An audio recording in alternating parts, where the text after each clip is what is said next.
Ce chapitre nous a enfin montré le pouvoir où quelqu'un peut enfin maîtriser l'eau. Dans One Piece, combien de personnes attendaient ce fruit? Que quelqu'un puisse maîtriser l'eau. Je crois que là c'est un tease qu'on vient d'avoir, et on sait que quelqu'un va pouvoir enfin maîtriser l'eau. Dieu de la pluie, divinité de la pluie. Alors certains pensent que c'est Dragon, personnellement j'y crois pas. Dragon a l'air d'être plus référencé au vent. Alors la pluie pour moi ce sera peut-être Panami, je pense. Panami, ce serait abusé que ce soit une divinité aussi. Peut-être quelqu'un qu'on connaît pas. Quelqu'un qu'on connaît pas, qui sera introduit plus tard. Mais bon, à voir. Mais déjà, pour commencer, on commence ce chapitre avec Im-sama face à Loki. Et là, il y a quelque chose d'intéressant. On apprend que Ragnir, c'est un marteau qui a mangé le fruit de Ratatosk. Alors que, dans mes souvenirs, je crois que Jarl avait dit que c'était Ratatosk qui s'était réincarné dans Ragnir. Alors peut-être que c'était une erreur de trad ou c'est moi qui a mal lu, mais je me rappelle qu'il avait dit quelque chose comme ça, de cette manière. Et donc Ragnir, c'est bien un marteau qui a mangé le fruit de Ratatosk. Il est tellement fort ce marteau. Et derrière il y a Loki qui va fusionner ses pouvoirs avec Ragnir, qui d'ailleurs Loki Nidhogg est insulté de traître par Im-sama. Alors qu'est-ce qui s'est passé dans le passé? Bonne question, ça fait 2 fois passé. Bonne question, peut-être qu'ils étaient censés s'allier pour combattre Joy Boy, et que finalement Nidhogg avait un plan pour la mettre à l'envers à Im-sama, et il se rejoint à Joy Boy, ce qui serait pas étonnant vu que Loki est avec Luffy. Pourquoi pas dans le passé Joy Boy et Nidhogg étaient ennemis de base, et puis par la suite se sont alliés, ce serait intéressant. Voilà, donc il y a un échange de coups entre les deux, des explosions de partout. Im-sama là qui balance ses bombes démoniaques partout là, et je crois qu'il a touché l'aile de Loki. Hein. Je suis pas sûr, je vous remettrai l'image. Je crois qu'il a touché l'aile de Loki. Et est-ce que ça va lui faire des dégâts? Bonne question, mais en tout cas c'est le bordel. Là on voit que c'est les grosses puissances.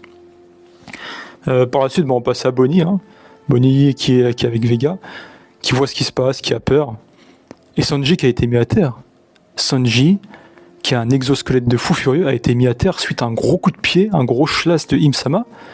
Il a été mis à terre. Pardon. Il a été mis à terre. Jamais je n'aurais cru voir un jour Sanji être à terre. Vraiment. Avec son exosquelette en un coup. Alors à terre si, mais en un coup. Killingham s'est moqué de lui carrément. S'est moqué de lui. Et il était choqué qu'il était encore vivant. Bref, Killingham qui s'en va, on a vu dans le flashback qu'il s'en va et il a bien un boost de puissance, vu ce qu'il dit.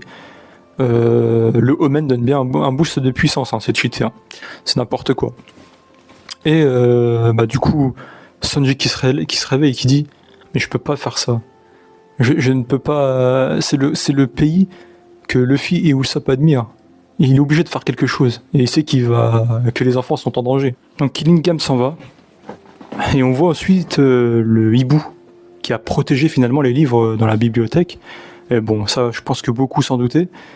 Et Jaguar Dissoul dit un truc intéressant. Il dit le hibou, t'es bizarre. T'es Biblou, je crois qu'il s'appelle. J'oublie toujours son nom. Il me dit, je crois que t'es bizarre. Enfin, il a l'air bizarre. Alors, qu'est-ce qui s'est passé? Est-ce qu'il s'est fait manipuler? Est-ce qu'il s'est fait contrôler? C'est vrai qu'il a un regard assez... on dirait qu'il est pas émotif. On dirait qu'il s'est passé quelque chose entre-temps. À voir. Mais c'est intéressant de savoir ça. Et ensuite, on passe à Gerd. À Gerd, je crois aussi on voit Sommers vite fait juste avant, avec son Omen. Lui aussi, hein, il est boosté, il arrive à porter un bateau. On dirait qu'il porte un bateau. Mais il est boosté aussi. Voilà, il s'appelle Super Summers. Hein. Et ce qui est bizarre par la suite, c'est qu'on voit Gerd, qui a ses doigts recollés. Donc Chopper a réussi à recoller des doigts de humains, quoi. Sans mettre de doigts mécaniques. Moi, je pensais que Gerd allait avoir des doigts mécaniques. Non, Chopper a réussi à recoller ses doigts. Beaucoup vont râler, je pense, hein, en voyant ça. Hein. Je peux comprendre. J'aurais bien aimé que derrière elle ait des doigts mécaniques ou un truc qui puisse remplacer ses doigts, mais pas recoller ses doigts direct, quoi. C'est assez bizarre. À voir ce qui se passe. Il manque plus que l'autre, sa jambe soit aussi recollée. Alors l'excuse, c'est que la coupure était tellement nette que c'est possible. Ok. Pour moi, là, c'est un peu la même excuse que Kinemon Onigashima, rappelez-vous, quand il s'est fait couper par Kaido et que finalement, on apprend que c'est grâce au pouvoir de l'eau qui a mal été annulé, qui n'a pas été complètement annulé, qui fait que que Kinemon avait encore n'avait pas le corps coupé, je veux dire. Il pouvait se recoller grâce au pouvoir de l'eau qui n'a pas été complètement annulé. Et par la suite, on voit Zoro avec Goldberg, et Zoro prend des cachets de Chopper. Il prend les cachets de Chopper. Est-ce que c'est les mêmes qu'il avait pris au Onigashima? Parce que si c'est ça, c'est très grave. Parce qu'à Onigashima, il les avait pris suite à l'attaque de Kaido et Big Mom combiné. Et derrière, il s'est pris encore un Raimake derrière de Kaido en forme hybride. Je crois que c'est en forme hybride. Et il a dû prendre ça pour combattre. Mais il était vraiment finito là. Et là, si c'est les mêmes, c'est-à-dire qu'il a dû prendre ça suite à une pichenette de Im-sama. Mais qui est Im-sama finalement? Comment battre ce type? Et donc on voit Zoro qui va prendre les Rumble Ball hein, de Chopper. Alors sûrement pour combattre Summers, parce que pour moi Summers va combattre Zoro et Killingham va combattre Sanji. Enfin, je dis pour moi mais c'est logique, hein, parce qu'il y a une confrontation entre Killingham et Sanji, donc elle doit se finir. Et par la suite on voit Summers qui parle avec Killingham. Et là Killingham lui annonce qu'il a ramené un MMA puissant. Enfin, puissant, c'est pas les mots exacts qu'il a dit, mais on comprend ça, quoi. Summers dit, t'es sûr, on a peur de lui. Carrément, Summers dit, on a peur de lui. Et là, on se dit, mais qu'est-ce qu'il a fait, Killingham?